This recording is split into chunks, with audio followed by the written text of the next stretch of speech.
नमस्कार मित्रांनो, officers online अकॅडमीमध्ये आपले सर्वांचे स्वागत आहे। आपण मागील लेक्चरमध्ये पाहिलेलं आहे की पहिलं आणि दुसरं अँग्लो म्हैसूर वॉर कशा पद्धतीने लढलं गेलं, काय काय त्यामध्ये घटना घडल्या, त्यांचा अंत कसा झाला, शेवट कसा झाला याबद्दल आपण मागील लेक्चरमध्ये पाहिलेले। तर आपण त्याची थोडी उजळणी करूया। तर पहिल्यांदा आपण बघूया म्हैसूर स्टेटवरती किंवा म्हैसूरवरती वडियार घराण्याचं राज्य होतं। हळूहळू हैदर अलीने तेथील सत्ता काबीज केली। हैदर अलीने सत्ता काबीज केल्यानंतर काय केलं तर इंग्रजांबरोबर त्याची पहिली लढाई झाली।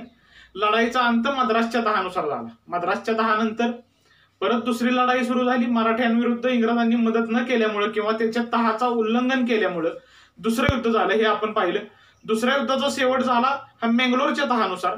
परंतु मध्यंतरीच्या काळामध्ये हैदर अलीचा मृत्यू झालेला आहे आणि टिपू सुलतान हा त्याचा मुलगा हैदर अलीच्या जागेवरती आलेला आहे आणि त्यानं तो दुसऱ्या युद्धाचा शेवट केलेला आहे आणि मंगलोरचा तह केलेला आहे। बऱ्याच वेळाला मुलांची अशी फसगत होती की पहिलं युद्ध सुरू केलं हैदर अलीनं, शेवट केला हैदर अलीनं। दुसऱ्या युद्धाची सुरुवात सुद्धा हैदर अलीपासून झाली परंतु शेवट टिपू सुलताननी केला, हे लोकांच्या लक्षात येत नाही। बऱ्याच वेळा मी स्वतः पाहिलेलं आहे मुलांचं, बऱ्याच वेळा राज्यसेवेला किंवा PSI STIच्या कंबाईनच्या परीक्षेला मंगलोरच्या तहाबद्दल प्रश्न आलेला आहे की मंगलोरचा तह हा कोणाकोणामध्ये झाला। बऱ्याच मुलांनी हैदर अली असं उत्तर देऊन प्रश्न चुकवलेला आहे। तर मंगलोरचा तह हा टिपू सुलताननं केलेला आहे, टिपू सुलतान आणि इंग्रजांमध्ये झालेला आहे, हे लक्षात घेतलं पाहिजे। आणि परीक्षाभिमुख आपण अभ्यास केला पाहिजे, हे आज मी तुम्हाला पहिलं म्हणजे सांगणार आहे। आज आपण आता तृतीय आणि चतुर्थ हे दोन्ही वॉर बघणार आहे। तिसरं अँग्लो म्हैसूर वॉर कसं झालं आणि चौथं अँग्लो म्हैसूर वॉर कसं झालं याबद्दल आपण आज चर्चा करणार आहोत। तर त्याच्या मागची आता आपण पार्श्वभूमी पाहूया। तर मंगलोरच्या तहाच्या अटी आठवा, मी ज्या तुम्हाला तहाच्या अटी सांगितल्या होत्या किंवा इंग्रजांच्या इन जनरल सगळ्याच तहांच्या कुठल्या अटी असायच्या हेही मी तुम्हाला सांगितलेले। त्यामध्ये त्यांच्या प्रमुख कुठल्या अटी असायच्या तर एकमेकांची युद्धबंदी पुन्हा एकमेकांना परत करायची आणि जिंकलेला एकमेकांचा प्रदेश पुन्हा एकमेकांना परत करायचा, हे दोन महत्वाची कलमं असायची इंग्रजांच्या तहांमध्ये। हे आपण परवाच्या इंग्रजांच्या वॉर स्ट्रॅटेजीमध्ये मी तुम्हाला सांगितलेले। तर आता टिपू सुलतानच्या लक्षात आलंय की बाबा इंग्रज हे काय भारतासाठी किंवा आपल्या स्टेटसाठी आपल्या संस्थानासाठी उपयुक्त असे नाहीयेत, इंग्रज हे महाउपद्रवी प्राणी आहेत। त्यामुळे त्यानं काय केलं तर जे युद्धबंदी एकमेकांना परत द्यायचे होते ते पूर्णपणे परत दिले नाहीत। टिपू सुलताननं सगळे बंदी परत दिलेले नाहीत। त्यामुळे आता युद्धजन्य परिस्थिती झालेली आणि आता इंग्रजांचा आणि टिपू सुलतानचं सारखंच संघर्ष होऊ लागला किंवा त्यांचं एकमेकांबरोबर सतत भांडण होऊ लागला असं आपण म्हणू। याच दरम्यान काय झालं तर इंग्रजांचा त्यावेळी बऱ्याचशा राजांना सपोर्ट होता। बरेचसे राजे इंग्रजांच्या अधीन होते। कर्नाटकचा नवाब होता किंवा अर्काटचे जे नवाब होते कर्नाटकचे इंग्रजांच्या अधीन होते। जो अवधचा नवाब होता तोही इंग्रजांच्या अधीन होता। असे छोटे मोठे बरेचसे संस्थानिक बरेचसे राजे त्यावेळचे राजवाडे हे इंग्रजांच्या अधीन असलेले आपण पाहिलेले आहेत। तर अशाच प्रकारे धर्मराज नावाचा एक त्रावणकोरचा राजा होता। धर्मराज हाही इंग्रजांच्या अधीन होता। छोटंसं त्रावणकोरचं एक छोटंसं संस्थान होतं आणि त्या संस्थानाचा तो राजा होता। त्यानं तो टिपू सुलतानच्या प्रदेशाच्या आसपास होता। त्यानं आपल्या स्वतःच्या त्रावणकोरला सुरुवातीला फोर्टिफिकेशन म्हणजे तटबंदी करायला सुरुवात केली। आणि तटबंदी केल्यानंतर काय केलं तर तटबंदी केल्यानंतर मी तुम्हाला सगळ्यात पहिल्या लेक्चरमध्ये काय सांगितलं होतं की 4 सत्ताच्या भारतामध्ये आल्या आणि त्यांचा पराभव इंग्रजांनी कसा कसा केला याबद्दल आपण पहिल्या दुसऱ्या लेक्चरमध्ये पाहिलेले। या सगळ्या लेक्चरची लिंक आपल्या व्हिडिओमध्ये आहे, ती तुम्ही नंतर तपासून घ्या। तर पहिल्यांदा भारतातून डच ही सत्ता पूर्णपणे भारतातून निघून गेली।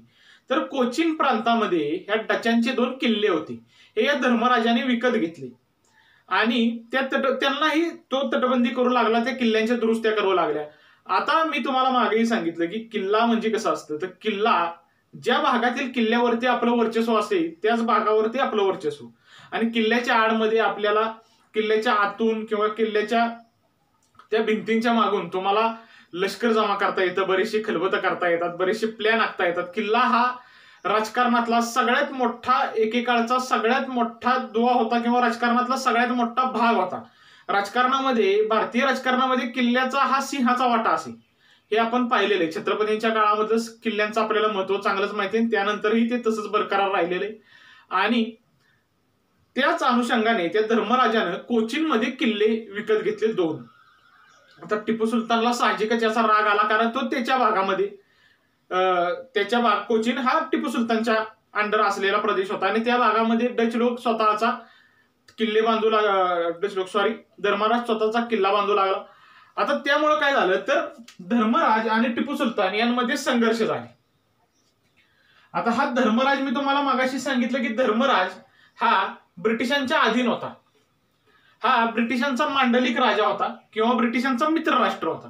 त्यामुळे साहजिकच ब्रिटिशांनी याला मदत करायचं ठरवलं.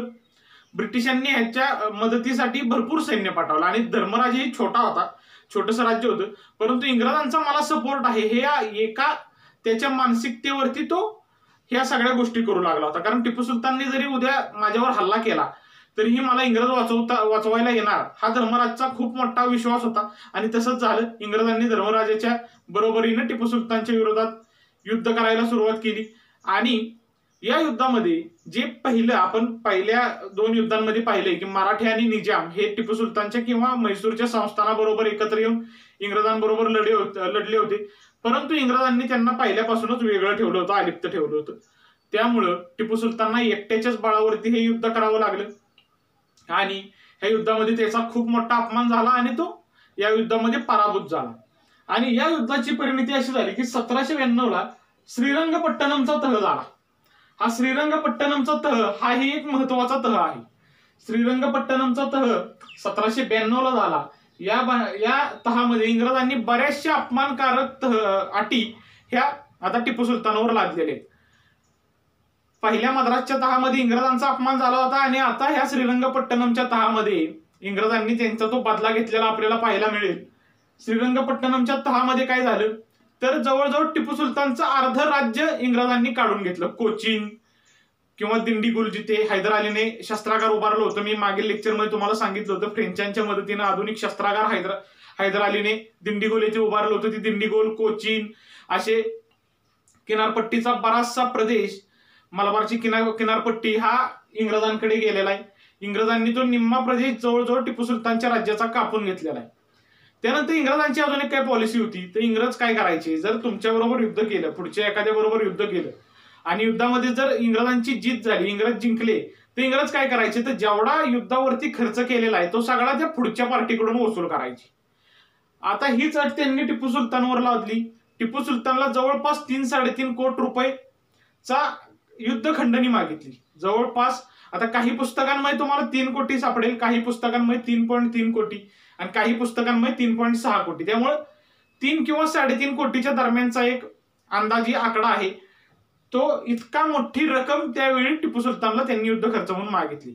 आणि टिपू सुलतानला असं सांगण्यात आलं की पहिल्यांदा निम्मी रक्कम द्यायची आणि निम्मी जी राहिलेली रक्कम आहे ती नंतर द्यायची इन्स्टॉलमेंटमध्ये. आणि त्यासाठी दुसरी रक्कम देण्यासाठी टिपू सुलतानला दुसरी रक्कम देण्यासाठी त्याला परावृत्त करण्यासाठी टिपू सुलतानचे 2 मुलगे होते. ती दोन्ही मुलं इंग्रज स्वतःबरोबर घेऊन गेले, तारण म्हणून घेऊन गेले. आता हा खूप मोठा अपमान आहे टिपू सुलतानचा. आणि त्यामुळे तरी टिपू सुलताननं हे अटी मान्य केल्या, कारण मुलं त्याची इंग्रजाकडे गहाण पडली होती थोडक्यात. आणि त्यामुळे मुलांना सोडवण्यासाठी त्यानं ती पूर्ण रक्कम अदा केली. आता आणि एकमेकांना सहकार्याचं त्यांनी एक वचन दिलं त्या तहामध्ये. नेहमीप्रमाणेच इंग्रज एकमेकांना सहकार्य करू असं एक अट लादायची. आणि त्याचबरोबर जर इंग्रज आणि मराठे आणि निजाम यांनी जर टिपू सुलतानवर हल्ला केला तर त्यामध्ये इंग्रजांनी भाग घ्यायचा नाही, इंग्रजांनी त्यांना मदत करायची नाही, अशी एक अट टाकण्यात आली. आता कालांतराने थोडे 1-2 वर्ष गेल्यानंतर टिपू सुलताननं काय केलं तर टिपू सुलताननं विचार करायला सुरुवात केली. आता टिपू सुलतानला हे कळलेलं आहे की इंग्रज हे काही मैत्री करण्याच्या लायकीचे नाहीयेत.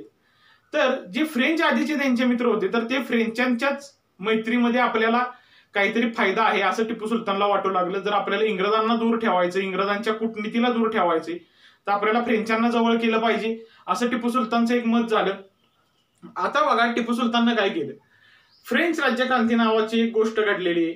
फ्रेंच राज्यक्रांती आपण सर्वांनी शाळेमध्ये अभ्यास केलेला आहे. फ्रेंच राज्यक्रांती की जिने स्वातंत्र्य, समता आणि बंधुता जगाला दिली. फ्रेंच राज्यक्रांतीतील अनेक मुद्दे आपण आपल्या संविधानामध्ये घेतलेले आहेत. आपण पॉलिटीचा अभ्यास करताना आपण ते पाहतो. आणि फ्रेंच राज्यक्रांती ज्यावेळी फ्रान्समध्ये झाली त्यानंतर फ्रेंच राज्यक्रांती ही मोठी प्रोसेस होती. खूप वर्ष फ्रेंच राज्यक्रांतीला गेली आणि फ्रेंच प्रजासत्ताकचा पाडाव करून नेपोलियन बोनापार्ट आपल्या सगळ्यांना माहिती आहे, नेपोलियन हा फ्रान्सचा राजा बनला.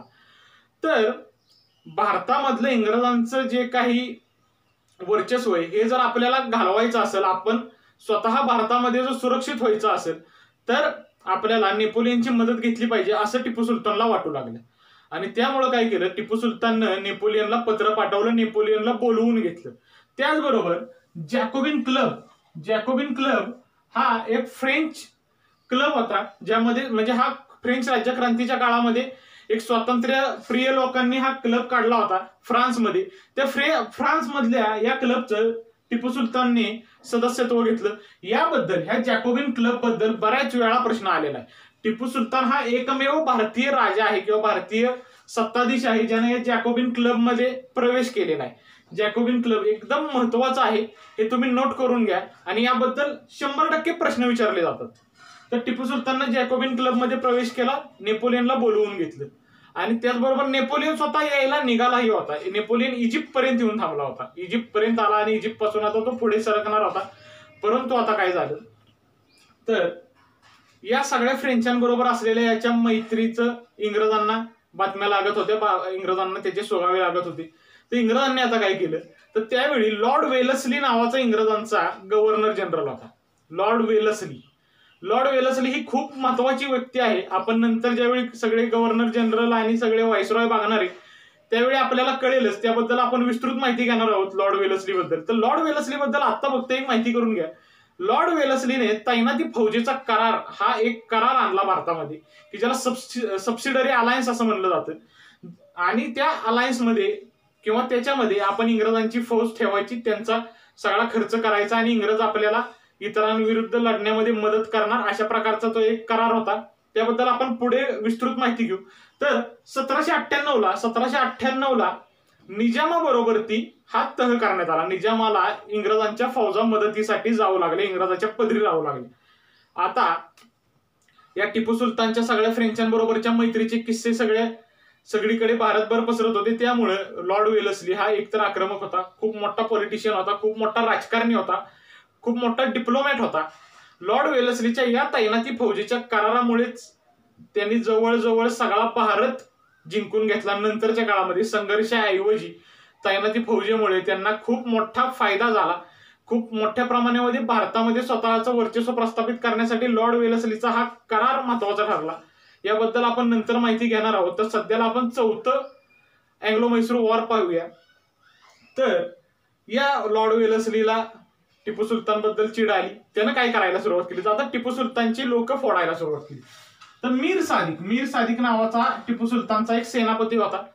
आता आपण बंगालमधला प्रकार पाहिलेला आहे की मीर जाफरला सिराजुद्दौलाच्या विरुद्ध कसं इंग्रजांनी फितूर बनवलं आणि स्वतः सेनानी किंवा सेनापती फितूर झाल्यानंतर सैन्य सुद्धा कुचकामिच ठरतं आणि आपण युद्ध हरतो. त्याचप्रमाणे मीर सादिकला या लॉर्ड वेलस्लीने किंवा ब्रिटिशांनी फितूर बनवलं, त्याला आमिषे दाखवले आणि टिपू सुलतानच्या विरोधात भडकवलं किंवा टिपू सुलतानच्या विरोधात घालवलं आणि टिपू सुलतान विरुद्ध इंग्रजांनी युद्ध पुकारलं.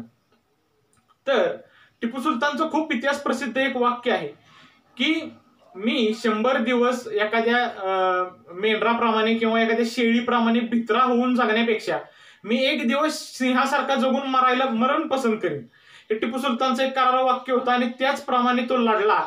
आणि 4 मे 1799ला टिपू सुलतानचा युद्धादरम्यानच युद्धामध्येच मृत्यू झाला. त्याला गोळी लागून मृत्यू झाला असं म्हणलं जातं. ब्रिटिशांनी टिपू सुलतानला शूट टू किल अशी ऑर्डर दिली होती आणि 4 मे 1799ला टिपू सुलतानचा अंत झाला. टिपू सुलतानच्या अंताबरोबरच ही जे काही 4थे अँग्लो म्हैसूर वॉर होते हे संपलं. पूर्णपणे 4ही अँग्लो म्हैसूर वॉर संपली. आणि टिपू सुलतानच्या मृत्यूनंतर इंग्रजांनी आता काय केलं, तर इंग्रजांनी प्रदेश वाटून घेतले. म्हैसूर संस्थानाचे प्रदेश मराठ्यांना थोडासा दिला, निजामांना दिला. कारण ते दोघं, आपण जर हे समीकरण पाहिलं, हे समीकरण कसं आहे, इंग्रज प्लस मराठे प्लस निजाम, हेच आपण मागील 2 पहिला आणि दुसरे जे युद्ध होतं त्यामध्ये पाहिलं तर इथं इंग्रज नव्हते. तर इथं काय होतं, तर इथं हैदर अली किंवा म्हैसूर असं होतं. तर आता मराठे आणि निजाम हे इंग्रजांच्या बाजूने गेलेले आपल्याला दिसून येतात. त्यामुळे मराठ्यांना थोडा प्रदेश दिला, निजामांना थोडा दिला, इंग्रजांनी बाकीचा ठेवून घेतला. आणि जे वडियार राजे होते पूर्वीचे, त्या वडियार राजाच्या वंशातील एका राजाला तिथं बसवलं, तिचा राजापद दिलं आणि त्याच्या थ्रू इंग्रजांचं ते बाहुलच बनलं होतं. इंग्रजांनीच त्याच्या थ्रू सगळा राज्यकारभार करायला सुरुवात केली आणि म्हैसूर प्रांत पूर्णपणे आपल्या घशात घालून घेतला. तर अशा प्रकारे 4ही अँग्लो म्हैसूर वॉर संपलेले. तर आपण आता याबद्दल तुम्हाला काही शंका असल्या तर तुम्ही मला नक्की विचारा. तुम्हाला जर व्हिडिओ आवडत असेल तर तुम्ही त्याला लाईक करा आणि याबद्दल काही शंका असल्या तर विचारा. आणि आपण आता पुढच्या लेक्चरमध्ये अँग्लो मराठा वॉर किंवा इंग्रज मराठा युद्ध याच्याकडे जाणार आहोत आणि मराठ्यांच्या सत्तेचा, मराठ्यांच्या भल्या मोठ्या साम्राज्याचा कसा इंग्रजांनी पाडाव केला याबद्दल आपण पुढल्या लेक्चरमध्ये पाहणार आहोत. धन्यवाद.